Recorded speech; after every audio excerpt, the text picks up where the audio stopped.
तौहीमों से खिताब उनसे फरमाया। दिलों पर समझ लीजिए हम सब हजरात के दिलों पर दस्तक हुई और एक हरकत पैदा हुई, ऐसा महसूस हुआ। अल्लाह ताला हज़रत के इल्म और अमल में बेइंतहा बरकत अता फरमाए, आमीन। लंबी उम्र अता फरमाए और इस पूरे इलाके को, पूरे महाराष्ट्र, पूरे मुल्क को हजरत से फैदिया फरमाए। अब इसके बाद मैं आपको क्या बताऊँ हमारे हजरत के बारे में। मुझे बाद में पता चला जो हमने हजरत की वो किताब पढ़ी जिसमें हजरत के खुलफा का नाम था, शायद मेरे अंदाज में दुनिया के अक्सर मुल्कों में हजरत के खुलफा मौजूद थे। अल्लाह ने हजरत का फैज़ इतना क्यों से, जापान है, मलेशिया है, फ्रांस है, अमेरिका है, कनाडा है, लंदन है, बर्मा है और सऊदी है, बहरीन है, कोई हर मुल्क में 2-4 खुलफा थे। समझ में ही नहीं आता है, जिंदगी में नहीं समझ में आया कि इतनी बड़ी शख्सियत को हम लोग उसकी कदर नहीं कर पाए।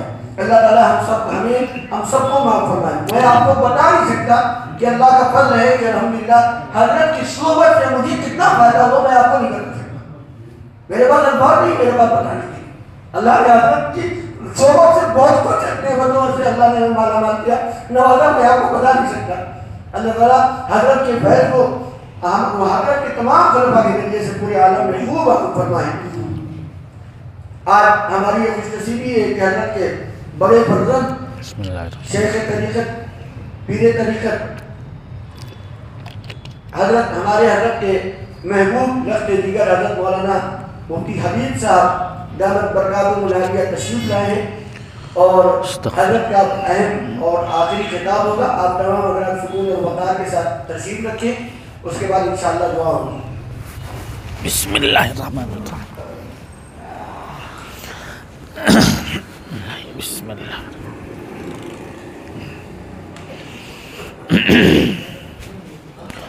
बिस्मिल्लाहिर्रहमानिर्रहीम।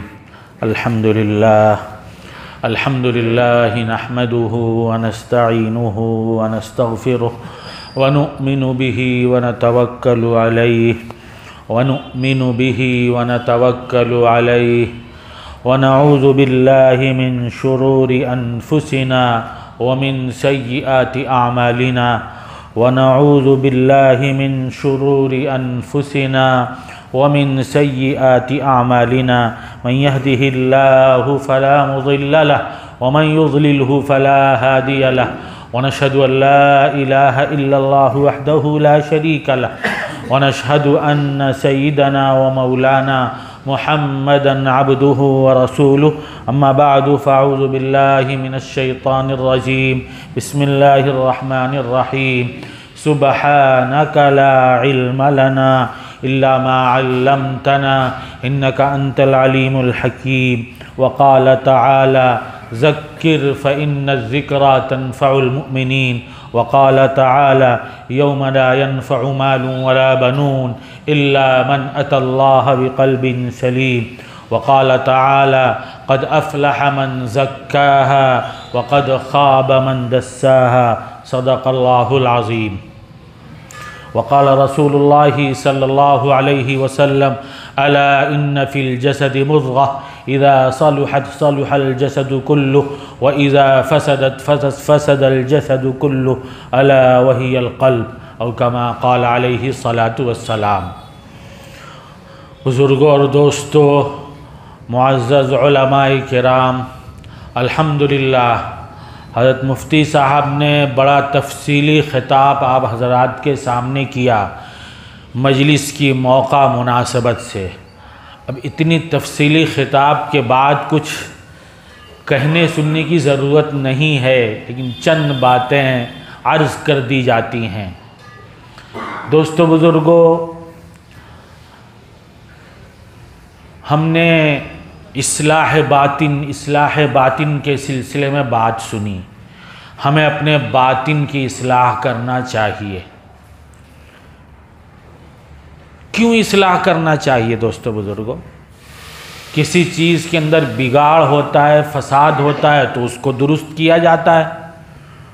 तो बातिन की इस्लाह का मतलब ये हुआ कि हमारे बातिन में भी बिगाड़ पैदा होता है, फसाद आता है, बातिन भी मरीज़ बनता है। कहते हैं हमारे हज़रत वाली साहब नव्वरल्लाहु मरक़दहु बारहा फरमाया करते थे जैसे इंसान का जिस्म मरीज़ होता है, ऐसे ही इंसान की रूह भी मरीज़ होती है। जैसे जिस्म हमारा मरीज़ हुआ, बुखार आया तो हमने डॉक्टर से इलाज किया, नज़ला हुआ, सर्दी खांसी हुई तो हमने क्या है, डॉक्टर से इलाज किया, अल्लाह ताला शिफा अता फरमा देते हैं। ऐसे ही इंसान की रूह मरीज़ होती है, रूह भी बीमार होती है। तो अब रूह बीमार होती तो हम कहाँ दौड़ेंगे भागेंगे दोस्तों बुजुर्गों? डॉक्टर साहब के पास जाएंगे कि डॉक्टर साहब एक इंजेक्शन लगा दीजिए, हमारी रूह बीमार हो गई है। डॉक्टर साहब हमें क्या है, ग्लूकोज चढ़वा दीजिए, हमारी रूह बीमार हो गई है। नहीं दोस्तों बुजुर्गों, जैसे जिस्मानी बीमारी के मुआलिज होते हैं, डॉक्टर होते हैं, ऐसे ही दोस्तों बुजुर्गों रूहानी अमराज के भी मुआलिज और डॉक्टर हकीम होते हैं। रूहानी डॉक्टर के मुआलिज और हकीम ये अहलुल्लाह, अल्लाह वाले होते हैं। कौन होते हैं दोस्तों बुजुर्गों?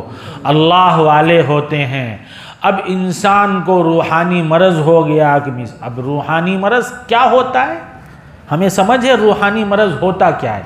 हज़रत वाली साहब नव्वरल्लाहु मरक़दहु वाक़या सुनाते थे, फरमाते थे जमात से लगे हुए एक डॉक्टर साहब हज़रत से मुंसलिक थे, वाली साहब रहमतुल्लाह अलैह से। फरमाते हैं मगरिब की नमाज़ पढ़ के, मैं नवाफिल वग़ैरह पढ़ के बैठा था, डॉक्टर साहब पीछे थे, फारिग हुआ तो करीब आए। फरमाने लगे हज़रत मैं भी जमात से अल्हम्दुलिल्लाह जुड़ा हुआ हूँ।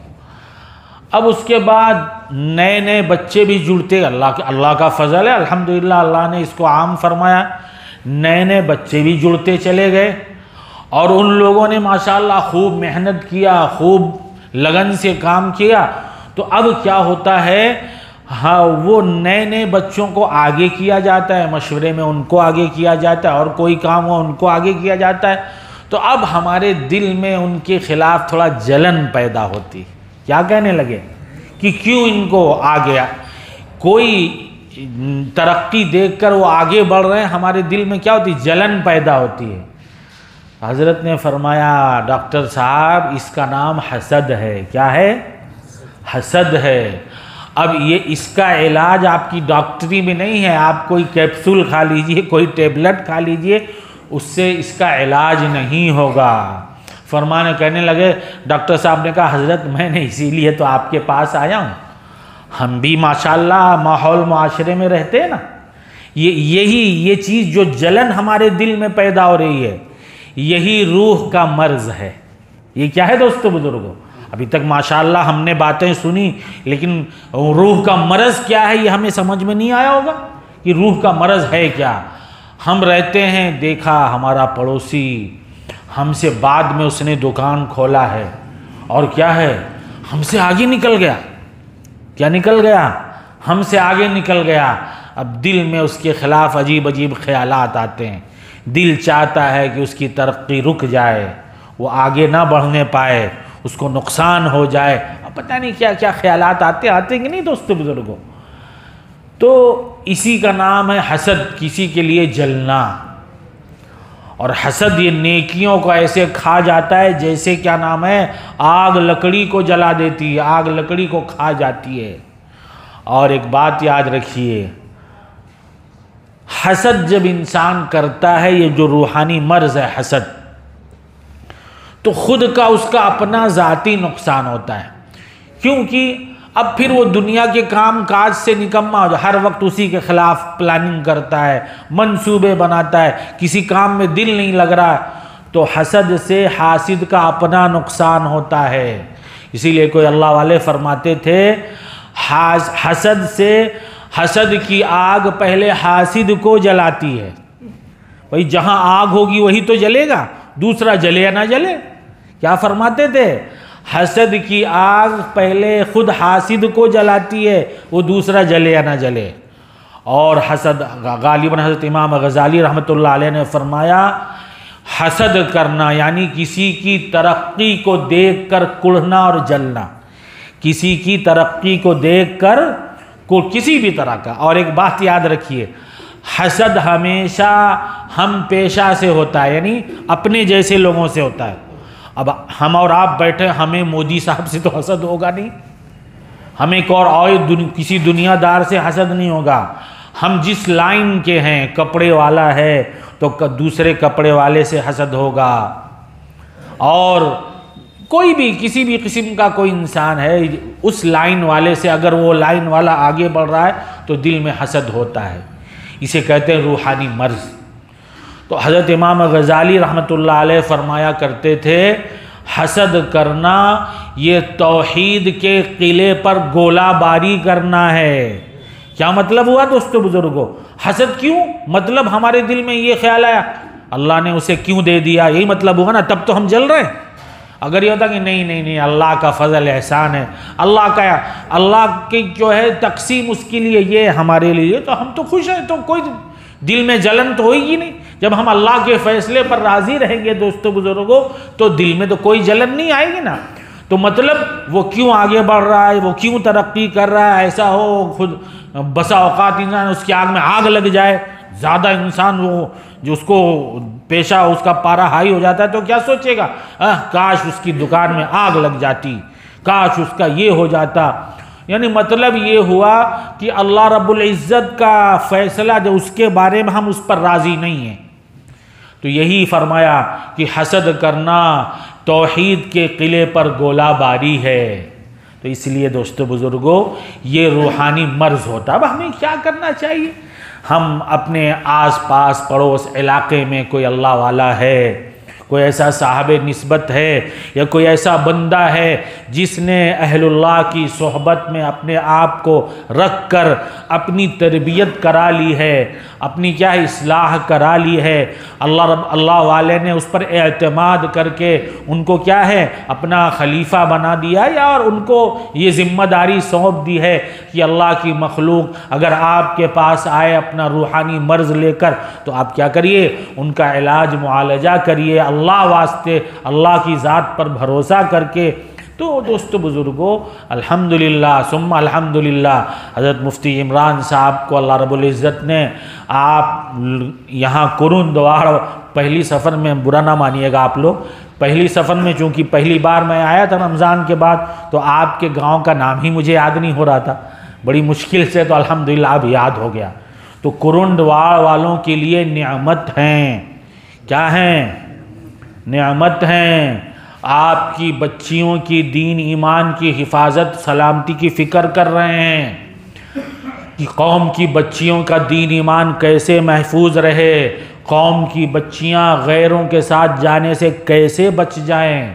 नहीं देख रहे हैं दोस्तों बुजुर्गों, इस्लाम दुश्मन ताकतें हमारी बच्चियों के ज़रिए हमारे ईमान के घर में डाका डाल रही, नहीं डाल रही। अफसोस का मकाम है। बात आई, एक बात मैं और अर्ज़ करता चलूँ, कौम की बच्चियां दुनियावी एतबार से तालीम में आगे बढ़ रही, नहीं बढ़ रही दोस्तों बुजुर्गों? कौम की बच्चियां आगे बढ़ रही, बच्चे क्यों नहीं आगे बढ़ रहे?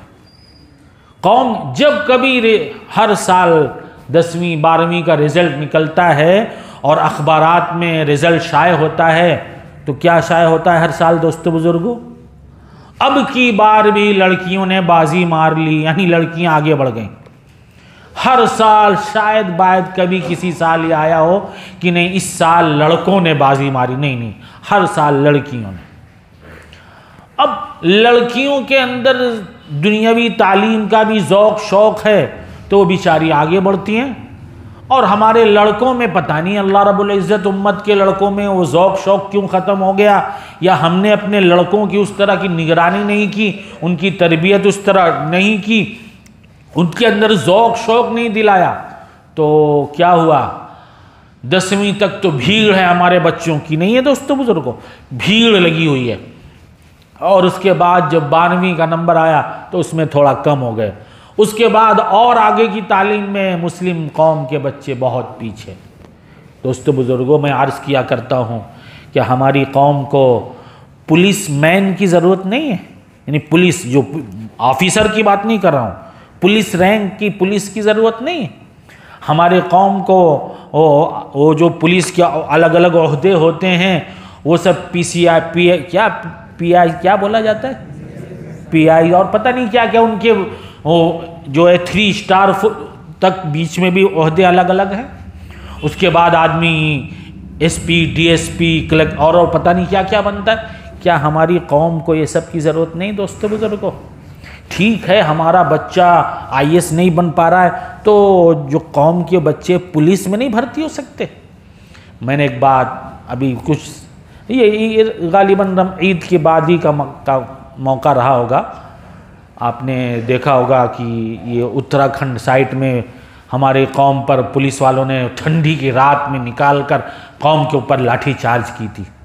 मैंने कहा था अगर हमारी कौम के बच्चे भी पुलिस में भर्ती होते, हमारे कौम के बच्चे भी क्या होते उस पुलिस फोर्स में होते तो ठीक है, उनको ऑर्डर है लाठी चार्ज का, लेकिन उनकी लाठी कौम पर क्या है धीरे से गिरती, खींचते जोर से, गिराते कैसे धीरे से। लेकिन अफसोस सद अफसोस हमारी कौम को इन सबों से कोई वही नहीं है।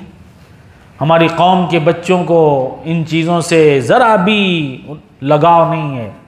हमारी कौम के बच्चों को तो सिर्फ क्या है वो मोबाइल गेम लेकर वो PUBG खेलने के लिए सिर्फ लगा। अरे भाई तुम्हें इतना शौक़ है हथियार चलाने का, फ़ौज में भर्ती हो जाओ, पुलिस फोर्स में भर्ती हो जाओ, तुम्हें खुद ब खुद मौका मिलेगा। क्यों अपनी ज़िंदगी बर्बाद कर रहे हो इन मोबाइलों के चक्कर में? इन मोबाइलों के चक्कर में क्यों अपनी ज़िंदगियां बर्बाद कर रहे हो? फिर होता क्या है, हमारी बच्चियां क्या ना BSc कर रही हैं, MSc कर रही हैं और पता नहीं क्या क्या डिग्रियां ले रही हैं।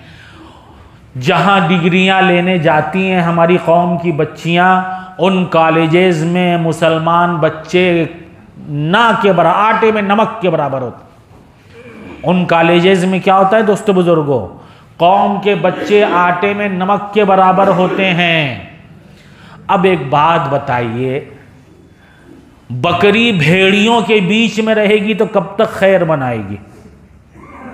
बात समझ रहे हमारी? बकरी भेड़ियों के बीच में रहेगी तो कब तक खैर मनाएगी? कभी ना कभी उनके पंजे के नीचे तो चली आएगी दोस्तों बुजुर्गों। और दूसरी बात, हमने अपनी आल औलाद को दीन ईमान तो हमने सिखाया नहीं था, ईमान उनका पुख्ता और मजबूत तो किया नहीं था। वो दुनियावी लालच में आकर और मोहब्बत के जाल में फंसकर कौम की बच्चियां कहाँ चली जा रही हैं दोस्तों बुजुर्गों। तो हमें अपने कौम के बच्चों को भी आगे बढ़ाने की ज़रूरत है, हर लाइन में दोस्तों बुजुर्गों, हर लाइन में आगे बढ़ाने की ज़रूरत है। तो अल्हम्दुलिल्लाह मुफ्ती साहब आपके इलाके में बच्चियों की दीन ईमान की हिफाजत और बका की फ़िक्र कर रहे हैं। ये आप लोगों के लिए नियामत हैं और एक बड़ी नियामत की शुरुआत आप लोगों के लिए कर रही है। ये अलग बात है आपने तवज्जो नहीं किया, आज आप लोगों को मुतवज्जे किया जा रहा है। क्या चीज़? कि आप लोगों का ताल्लुक़ वो चाहते हैं अल्लाह से जुड़ जाए। क्या चाहते हैं? आप लोगों का ताल्लुक़, ये कुरुंदवाड़ के लोगों का ताल्लुक़ अल्लाह से जुड़ जाए।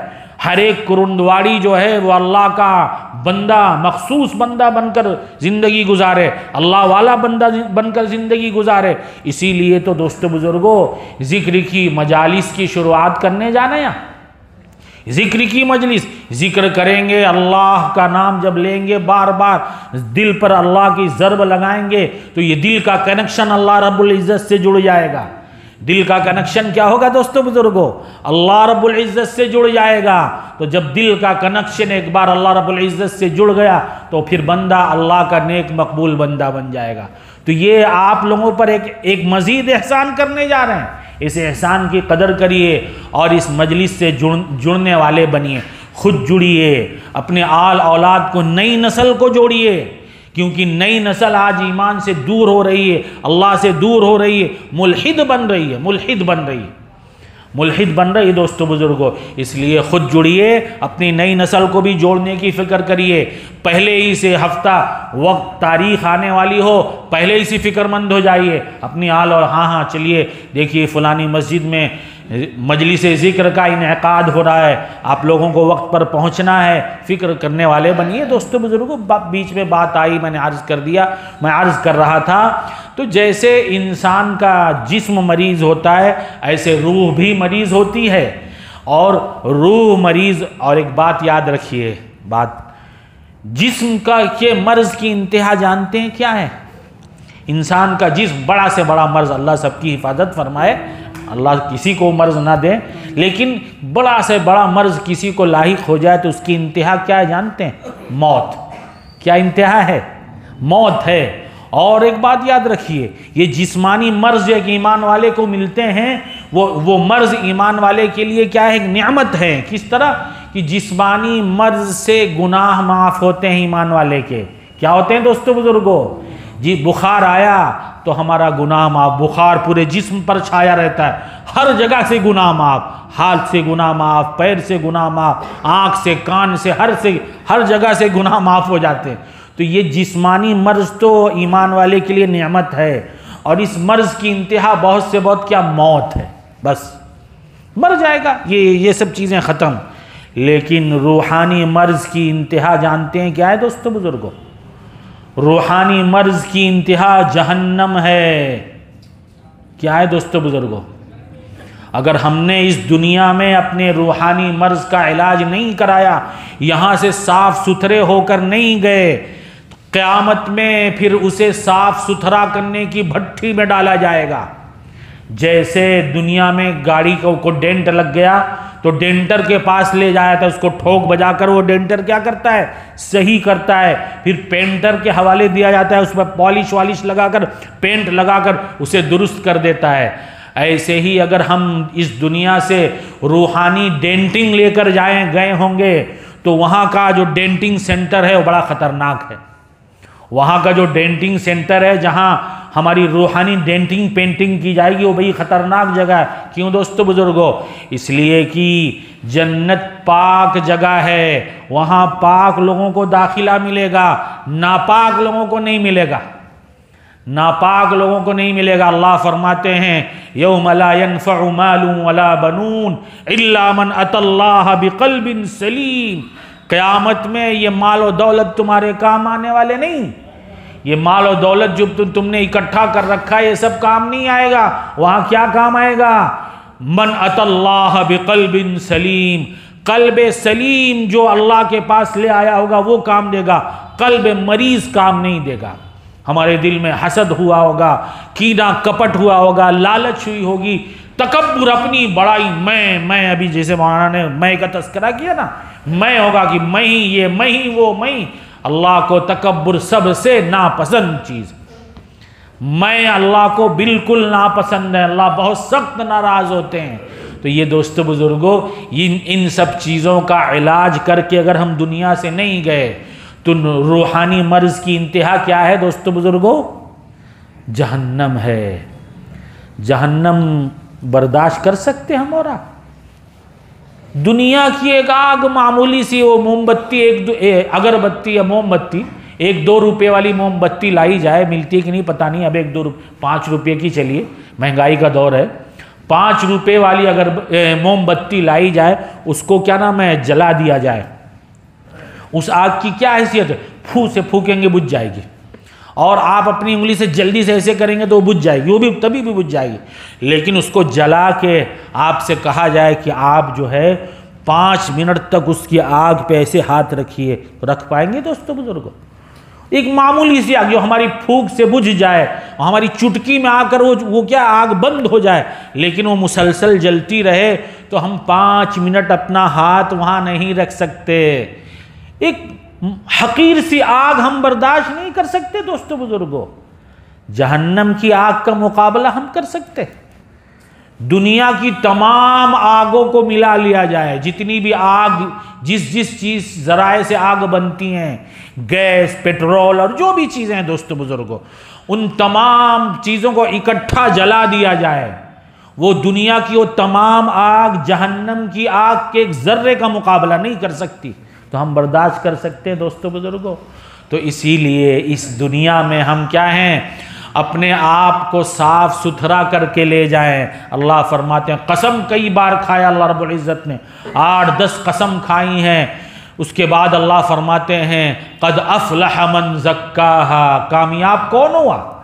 कामयाबी किसे मैसर होगी? कौन कामयाब हुआ? यकीनन कामयाब हो गया जिसने अपने आप को साफ सुथरा कर लिया, जिसने अपना तज़किया कर लिया, जिसने अपने आप को इन रूहानी गंदगियों से पाक साफ कर लिया। वो क्या हो गया? कामयाब हो गया। और वो शख्स नाकाम और नामुराद हुआ जिसने क्या है? अपने नफ्स को गर्द आलूद कर लिया, अपने नफ्स का तज़किया नहीं किया। अल्लाह रब्बुल इज़्ज़त कसम खाकर फरमा रहे हैं, अल्लाह रब्बुल इज़्ज़त को किसी बात की अज़मत और उसकी अहमियत बताने के लिए कसम की ज़रूरत नहीं थी दोस्तों बुज़ुर्गों, लेकिन उसके बावजूद अल्लाह रब्बुल इज़्ज़त हम बंदों को बताइए कितना समझाना चाह रहे हैं कि मेरे बंदो समझ जाओ, मेरे बंदो समझ जाओ। उस पर कसम भी खा रहे हैं कि मेरे बंदो देखो, अपने दिल को साफ सुथरा करना। ये दिल जो हमने अपने लिए बनाया है, इसमें किसी और को नहीं बसाना, कुफ्र शिर्क को नहीं बसाना और इस तरह की और गंदगियों को इसमें नहीं बसाना। आप सल्लल्लाहु अलैहि वसल्लम क्या फरमा रहे हैं? देखो, अला इन्न फिल जसदी मुज़ग़ह, सुनो, दिल के कान से सुनो। क्या सुनो? तुम्हारे जिस्म में एक लोथड़ा है, एक लोथड़ा, एक क्या गोश्त का लोथड़ा है। अगर वो तंदुरुस्त होगा तो सब कुछ तुम्हारा तंदुरुस्त होगा, वो सही होगा तो तुम्हारा सब कुछ दुरुस्त होगा, और अगर वो उसमें बिगाड़ और फसाद पैदा होगा तो तुम्हारे तमाम जिस्म में बिगाड़ और फसाद पैदा हो जाएगा। फरमाया अला वही अल क़ल्ब, सुनो वो क्या है? वो दिल है, दिल, वो दिल। ये दिल सुल्तानुल जिस्म है, हमारे दिल का, हमारे जिस्म का बादशाह है। हमको कुछ भी करना होता है तो हम कहते हैं हमारा जी चाह रहा है, हमारा दिल चाह रहा है ये करें। किसी से हम ज़रा खफा हो गए तो हम कहते हैं हमारा दिल नहीं चाहता उसकी तरफ देखें। दिल नहीं देखता, आंख देखती है। हमारा दिल नहीं चाहता उसके वहाँ चल कर जाएं, दिल नहीं चल के जाता, पैर चल कर जाता है, लेकिन ऑर्डर सब वहीं से दिया जाता है। दिल ऑर्डर देता है चलो वहाँ चलो, दिल ऑर्डर देता है फला को सुनो, फला को देखो। तो पता चला ये सुल्तानुल जिस्म जो है, इसके अंदर बिगाड़ और फसाद होगा तो हमारा सब कुछ बिगड़ा रहेगा, और ये दिल संवर गया तो सब कुछ हमारा संवर गया। और अहलुल्लाह मेहनत इसी दिल पर करते हैं दोस्तों बुजुर्गों। अहलुल्लाह कहाँ करते हैं? इसी दिल पर मेहनत करते हैं, कोशिश करते हैं कि बंदों का दिल सही दुरुस्त हो जाए। हमारे बड़े हज़रत मौलाना अब्दुल हलीम साहब रहमतुल्लाह अलैह फरमाया करते थे कि लोग बाग अपने कपड़े को तो इस्त्री करते हैं लेकिन दिल की इस्त्री नहीं करते। क्या फरमाया करते थे कि लोग बाग अपने कपड़े की तो इस्त्री करते हैं लेकिन दिल की इस्त्री नहीं करते, यानी दिल का इलाज नहीं करते। तो मैं अर्ज़ कर रहा था दोस्तों बुजुर्गों, हसद हुआ। अल्लाह का हुक्म है कि मेरे बंदो, ये आँख जैसी अज़ीमुश्शान नेमत अता की है, इस नेमत की कदरदानी करिए। अल्लाह का हुक्म है कुल लिल मुमिनीना यग़ुज़्ज़ू मिन अबसारिहिम, या ईमान वालो अपनी निगाह की हिफाजत करते रहो, निगाह को झुकाए रहो, निगाह को ना महरम पर, मुहर्रमात पर ना डालो। अब हमारे यहाँ क्या है दोस्तों बुजुर्गों, कोई भी आए, बीवी के अलावा भी कोई भी आए, सबको हम घूरते रहते हैं, सबको देखते रहते हैं। महरम ना महरम का कोई इम्तियाज़ ही नहीं है। ये भी एक रूहानी मर्ज़ है दोस्तों बुजुर्गों। ये भी क्या है? अल्लाह कह रहे हैं कि मत देखो, और बंदा फिर भी देख रहा है। तो अब क्यों, कैसे इसका इलाज हो, कैसे हम इस रूहानी मर्ज़ से बच जाए? बंदों में और अल्लाह रब्बुल इज़्ज़त से ताल्लुक़ में बहुत बड़ी रुकावट ये निगाह का गलत डालना है। बंदों से और अल्लाह रब्बुल इज़्ज़त से ताल्लुक़ में एक बहुत बड़ी रुकावट क्या चीज़ है दोस्तों बुजुर्गों? निगाह का गलत इस्तेमाल है। ये ना समझिए कि हम किसी को भी देख लें, किसी को भी ताड़ लें, ये कुछ गलत बात नहीं है, गुनाह की बात है। जिस कुरान मजीद में अल्लाह रब्बुल इज़्ज़त ने हमें हुक्म दिया है नमाज पढ़ो, रोज़ा रखो, हज ज़कात अदा करो, और बहुत सारी शराब मत पियो, जुआ मत खेलो, उसी कुरान मजीद में अल्लाह रब्बुल इज़्ज़त ने हम ईमान वालों को क्या हुक्म दिया है? अपनी निगाह की हिफाजत करो, निगाह गैर महरम औरत पर ना पड़ने दो। अली साहब फरमाया करते थे, एक बार हमारे पास एक बूढ़े इंसान आए। क्या फरमाया? एक बूढ़े इंसान आए और बैठकर रोने लगे, कहने लगे हज़रत मैं उस उम्र को पहुंच गया हूं जिसमें मुझे बीवी की ख्वाहिश नहीं है, बीवी की ख्वाहिश नहीं होती, ज़रूरत नहीं होती, लेकिन इस उम्र में भी निगाह मेरी महफूज नहीं है। क्या फरमाया? उनको फिक्र तड़प थी तब तो पहुंचे दोस्तों बुजुर्गों, उनको फिक्र थी तड़प थी तब अपने शेख के पास पहुंचे, अपना इलाज कराया। हम भी अपने गरीबानों में झांके, हमको कितनी फिक्र है दोस्तों बुजुर्गों, गुनाह पे गुनाह किए जा रहे हैं और हमें कुछ फिक्र ही नहीं पैदा हो रही है। दोस्तों बुजुर्गों, चंद दिन की दुनिया है, ये दुनिया ख़त्म हो जाएगी, फिर हमें और सबको अल्लाह रब्बुल इज़्ज़त के रूबरू हाजिर होना होगा, अल्लाह रब्बुल इज़्ज़त के सामने पेशी होगी। अल्लाह ने हमें से अगर पूछ लिया, मेरे बंदे ये आँख जैसी अजीमुशान नेमत दिया था, बता तूने मैंने हुक्म दिया था, हुक्म तुमको किया था निगाह गलत इस्तेमाल नहीं करना, तुमने इस नेमत की नाकदरी क्यों की, अपनी निगाह का गलत इस्तेमाल क्यों किया? तो क्या जवाब हमारे पास होगा? हज़रत हकीमुल उम्मत हज़रत थानवी रहमतुल्लाह अलैह के पास उनके किसी ने ख़त लिखा, हज़रत निगाह काबू में नहीं रहती, ऐसा लगता है कि अगर हम बसा औकात बाज़ लोगों के बारे में सुना कि अगर हमने निगाह हटा लिया तो लगता है हम गिर पड़ेंगे, यानी अंदर से इतना जज्बा दाइया पैदा होता है। फरमाया बिल्कुल बहुत कोशिश करता हूँ, काबू में नहीं होती। हज़रत ने ख़त में जवाब लिखा कि कल को क़यामत के दिन जब अल्लाह रब्बुल इज़्ज़त पूछेंगे, मेरे बंदे मैंने तुम्हें मना किया था, क्यों तुमने निगाह डाला, इसका जवाब सोचे रखो। और ख़त लिखते हैं कि हज़रत आपका जवाब सुनते ही पढ़ते ही सर से पैर तक मैं कांप गया।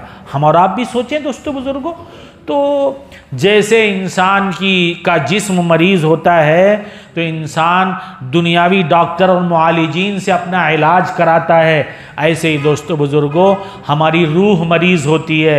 बसा औकात नमाज में जी नहीं लगा तो हम कहाँ किससे पूछेंगे? तो अल्लाह वाले हैं जो उनसे पता है हज़रत क्या बात है, पता नहीं क्यों जी नहीं लग रहा है। हमारी आदत है ज़ुबान गलत हम इस्तेमाल कर लेते हैं, गाली गलूज कर देते हैं, कुछ भी उल्टा सीधा ऑल फोल बकने लगते हैं। तो ये डॉक्टर आपको इंजेक्शन नहीं लगाएगा कि आपकी ज़ुबान सही हो जाए, आपको इलाज कराना पड़ेगा किसी अहलुल्लाह के पास, साहब निस्बत के पास पहुंचकर। तो इस तरह की बहुत सारी बीमारियां हमारी रूहानी बीमारियां हैं दोस्तों बुज़ुर्गों। इन रूहानी बीमारियों का इलाज इस दुनिया में कर लें, वरना खुदा ना खास्ता हज़ार बार खुदा ना खास्ता अगर ऐसे ही हम इस दुनिया से चले गए तो कहीं हमें आखिरत की डेंटेन घर में भेज दिया गया तो दोस्तों बुजुर्गों हमारा क्या हाल होगा। इसलिए हर एक खुद भी अपने बारे में फ़िक्रमंद करे, जो जिस तरह के अमराज हैं, बीमारियां हैं, उन बीमारियों का इलाज कराने की फ़िक्र करें। अल्लाह रब्बुल इज़्ज़त ने हमें और आपको मौका दिया है और माशाअल्लाह अल्लाह का फ़ज़ल एहसान है। हज़रत मुफ्ती इमरान साहब अल्हम्दुलिल्लाह अब उनकी मजलिसें इस आपकी इस मस्जिद में लगेंगी, ज़िक्र की मजलिस में आप हाजिर हों, ख़ुद हाजिर हों, और भी जो आपको अच्छा महीने की तारीख मतलब तय हो, अरबी इस्लामी महीना या अंग्रेज़ी महीना, हाँ अंग्रेज़ी महीने की आखिरी सनीचर को इंशाअल्लाह यहाँ मजलिस हुआ करेगी। तो अगर अच्छा मदरसे में होगी, अच्छा लड़कियों का मदरसा जी, मुफ्ती साहब के लड़कियों के मदरसे में इंशाअल्लाह हर जो है महीने के आखिर सनीचर को बाद नमाज मगरिब मदरसे में इंशाअल्लाह ये मजलिस होगी।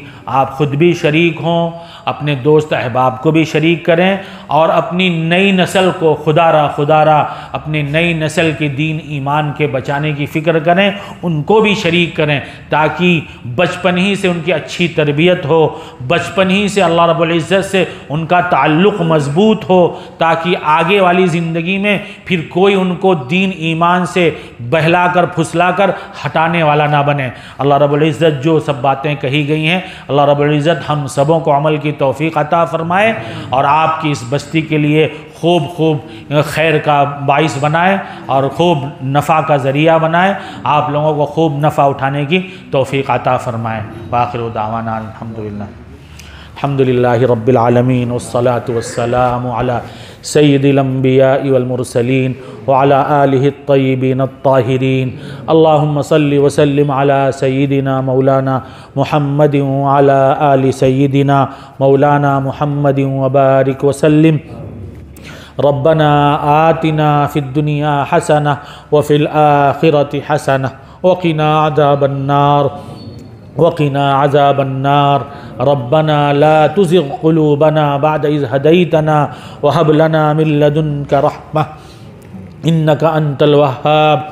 रब्बिरहमहुमा कमा रब्बयानी सगीरा रब्बिरहमहुमा कमा रब्बयानी सगीरा रब्बिरहमहुमा कमा रब्बयानी सगीरा।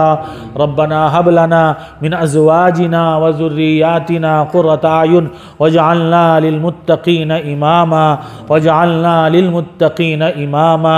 अल्लाहुम्मा अहसिन आक़िबतना फ़िल उमूरि कुल्लिहा व अजिरना मिन ख़िज़्यिद दुनिया व अज़ाबिल आखिरह व अजिरना मिन ख़िज़्यिद दुनिया व अज़ाबिल आखिरह। अल्लाहुम्मा आति नुफूसिना तक़वाहा अल्लाहुम्मा आति नुफूसिना तक़वाहा व ज़क्किहा अंत खैरु मन ज़क्काहा अंत वलियुहा व मौलाहा। अल्लाहुम्मा हब्बिब इलैनल ईमान व ज़य्यिनहु फ़ी क़ुलूबिना अल्लाहुम्मा हब्बिब इलैनल ईमान व ज़य्यिनहु फ़ी क़ुलूबिना व कर्रिह इलैनल कुफ़्र वल फ़ुसूक़ वल इस्यान। अल्लाहुम्मा जअलना मिनर राशिदीन अल्लाहुम्मा जअलना मिनर राशिदीन अल्लाहुम्मा जअलना हुदातम मुहतदीन गैर ज़ाल्लीन वला मुज़िल्लीन। ए अल्लाह, बैठने जमा होने को कबूल फरमा, इखलास अता फरमा, हम सब की कामिल इस्लाह फरमा, हमारी नस्लों की आबादी की पूरी उम्मत की कामिल इस्लाह फरमा। ए करीम आका, हम सबों को अपना बनाने के फ़ैसले फरमा, हम सबों को अपना बनाने के फ़ैसले फरमा। ए करीम आका, आप हमारे हो जाइए, आप हम सब के हो जाइए, हम सबों को अपना बनाने के फ़ैसले फरमा दीजिए, हम सब की कामिल इस्लाह तरबियत फरमा दीजिए, हम सब की कामिल इस्लाह तरबियत फरमा दीजिए, हमारे क़ुलूब का तज़किया फरमा दीजिए, हमारे क़ुलूब का तस्फ़िया फरमा दीजिए, हमारे क़ुलूब का तहलिया फरमा दीजिए। ए करीम आका, ज़िंदगी जिस तरह गुजारना आपको पसंद है उस तरह हमें ज़िंदगी गुजारने की तौफ़ीक़ अता फ़रमाइए। बंदगी करना जिस तरह आपको पसंद है उस तरह बंदगी करने की तौफ़ीक़ अता फ़रमाइए। दुनिया से जब हम जाएं, साफ़ सुथरा करके हमें दुनिया से रुख़सत फ़रमाइए, पाक साफ़ फरमा कर दुनिया से रुख़सत फ़रमाइए। ए करीम आका, रूहानी अमराज, रूहानी गंदगियों से हमें साफ़ सुथरा फरमा कर इस दुनिया से ले जाइए। ए करीम आका, ए करीम आका, रहम फरमा दीजिए, करम फरमा दीजिए, नवाजने के फ़ैसले फरमा दीजिए, हम सब को नवाज दीजिए। हमारी दीनी दुनियावी जो भी हाजात हैं सब को अपने ख़ज़ाने ग़ैब से पूरा फरमा दीजिए। हमारी पूरी उम्मत की कामिल इस्लाह फरमा दीजिए, उम्मत के दीन ईमान की हिफाजत के फ़ैसले फरमा दीजिए, उम्मत के ईमान की हिफाजत के फ़ैसले फरमा दीजिए, उम्मत के ईमान की हिफाजत के फ़ैसले फरमा दीजिए। खुसूसन उम्मत की बहन बेटियों के दीन ईमान की हिफाजत फरमा दीजिए, उम्मत की बहन बेटियों के दीन ईमान की हिफाजत फरमा दीजिए। गैरों के हाथ जंगल में फंसने से उनकी हिफाजत फरमा दीजिए। हमें हमारे नस्लों के दीन ईमान की हिफाजत करने वाला बना दीजिए। अपने नस्लों की दीन ईमान की हिफाजत की बका की तौफ़ीक़ अता फ़रमा दीजिए। ए करीम आका, ए करीम आका, ए करीम आका, सबको नवाज दीजिए, सबकी झोलियों को भर दीजिए, सबके दामनों को भर दीजिए। हमारी पूरी उम्मत की जो भी दीनी दुनियावी ज़रूरियात हैं सबको अपने ख़ज़ाने ग़ैब से पूरा फरमा दीजिए। खुसूसन आलम में जहाँ जहाँ मुसलमान परेशान हाल हैं सबकी मदद फरमाइए, सबकी नुसरत फरमाइए, सबकी दस्तगीरी फरमा दीजिए। फ़लस्तीनी मुसलमानों की मदद फरमाइए, लबनानी मुसलमानों की मदद फरमाइए, और भी जहाँ जहाँ मुसलमान मज़लूम हैं मौला हमसे ज़्यादा आप जानते हैं। खुसूसन हमारे इस मुल्क में भी जगह जगह जुल्म सितम का मुसलमान शिकार है मौला, उजाड़ दिए जा रहे हैं, बर्बाद कर दिए जा रहे हैं। ए करीम आका, हम सबों को माफ़ फरमा कर, पूरी उम्मत को माफ़ फरमा कर उम्मत के हालात को बदलने के फ़ैसले फरमा दीजिए, उम्मत के हालात को बदलने के फ़ैसले फरमा दीजिए। उम्मत की ज़िल्लत को इज़्ज़त से बदल दीजिए, उम्मत की ज़िल्लत को इज़्ज़त से बदल दीजिए, उम्मत की ज़िल्लत को इज़्ज़त से बदल दीजिए, उम्मत की बदहाली को खुशहाली से बदल दीजिए। ए करीम आका, हमें पूरी उम्मत को शरीयत व सुन्नत के मुताबिक ज़िंदगी गुजारने की तौफ़ीक़ अता फ़रमा दीजिए। सुन्नतों का आशिक़ बना दीजिए, सुन्नतों का आमिल बना दीजिए, सुन्नतों के मुताबिक ज़िंदगी गुजारने वाला बना दीजिए। सुन्नतों को हमें अपनी ज़िंदगियों में ज़िंदा करने की की तौफीक अता फरमा दीजिए। ए करीम आका, इस वक्त हमने जो मांगा अता फरमाइए, आइंदा जो मांगेगा वो भी कबूल फरमा लीजिए। बहुत सी बातें जो हमें मांगना चाहिए तो नहीं मांग सके या जहनों में नहीं बात आई, आइंदा याद आएंगी। ए करीम आका, वो तमाम दुआओं को हमारे हक़ में, हाज़रीन मजलिस के हक़ में, पूरी उम्मत के हक़ में कबूल फरमा लीजिए। ए करीम आका, आप सल्लल्लाहु अलैहि वसल्लम ने जो जो खैरात व बरक़ात मांगी है हमें अता फ़रमाइए, हाज़रीन मजलिस को अता फ़रमाइए, पूरी उम्मत को अता फ़रमाइए। जिन जिन शुरूर फितन से आप सल्लल्लाहु अलैहि वसल्लम ने पनाह मांगी है हमें पनाह अता फ़रमाइए, हाज़रीन मजलिस को पनाह अता फ़रमाइए, पूरी उम्मत को पनाह अता फ़रमा दीजिए। हमारी दुआओं को महज़ अपने फ़ज़ल व करम से पूरी उम्मत के हक़ में कबूल फ़रमा लीजिए। सल्लल्लाहु तआला अला खैरि खल्क़िही मुहम्मदिन व आलिही व अस्हाबिही अजमाइन बिरहमतिका या अरहमर राहिमीन। आमीन आमीन या रब्बल आलमीन। जी इंशाअल्लाह अभी 8:45 पर 5 मिनट के बाद जमात खड़ी होगी। आप हज़रात जो लोग वज़ू नहीं वो वज़ू फारिग हो जाए और आप तमाम हज़रात के लिए खाने का इंतज़ाम किया गया है। ज़हमत ये तकलीफ ये उठानी है कि मदरसा आयशा सिद्दीक़ा में खाने का इंतज़ाम है आदर्श नगर में। आप तमाम हज़रात वहाँ पर तशरीफ़ ले जाएँ, नमाज के बाद वहाँ पर खाना लगा हुआ है।